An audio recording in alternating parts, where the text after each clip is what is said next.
I already talked a little bit about somebody who says, I don't want to wear a mask. I'm going to reiterate that the question to ask is why. Do they have a medical disability? In which case you are entitled to confirming information from their medical provider about their inability to wear a mask.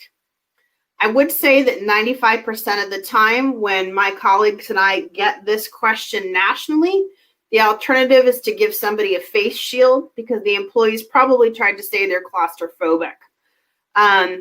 There are alternatives. Again, maybe you've got a corner of your kitchen where somebody can wash dishes and they're not going to be within 6 feet of anybody.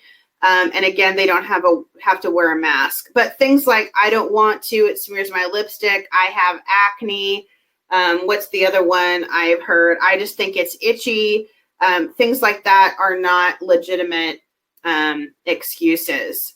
So if somebody says, though, I can't wear it because of X, and it's something that might be a disability, you're going to ask them for information from their medical provider, confirming the reason that they are not wearing a mask to help out with some alternatives. So if an employee says, I can't wear a mask because it's too hot in the kitchen and I don't like that, or I feel like I'm going to get heat stroke, or right, I don't want to wear a mask, it's uncomfortable and it's too hot for me, but they don't have a medical reason.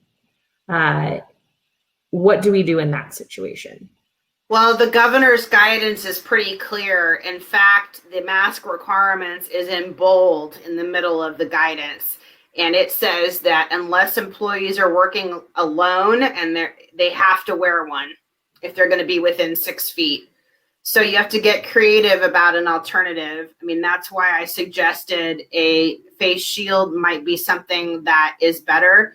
But it is just a requirement right now. And I sure don't want anybody to be the test case for a health inspector to come in and find out that folks in the kitchen are not wearing masks. In fact, I don't want one of your customers to find that out either.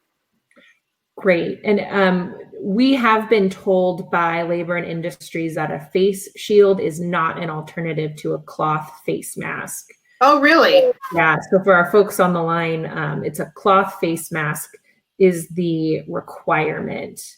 Now, if they do have a disability, they've got maybe, I don't know, I think I've heard one of our members say they had an employee who has a lung or asthma issue that is impeded by wearing a mask, and so they can't wear a mask on the job and therefore can't do their job safely as required. Are they now entitled to the leave, the different leave options that you've gone over?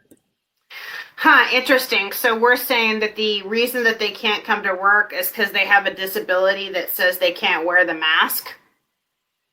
Well, I think in some situations that's the claim that the employee has made, that I've got a health condition, I can't wear a mask.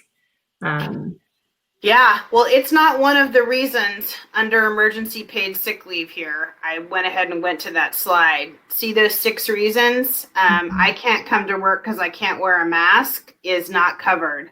I do know that the ESD at least has hinted that maybe you would still qualify for unemployment. Perhaps we would have a reason to determine that that employee was a high-risk employee under that governor's order. But that's definitely something I don't think I can give a definitive answer to. I also find it, I think that I don't want to say this and get everybody excited, but I would frankly fight with Labor and Industries about a face shield not being acceptable if somebody's got a disability and can't wear the mask. But that's a fight for another day. And for somebody who probably wants to take that on, we have to follow the general guidelines that they're giving us that Julia just put out. Great. Well, I don't see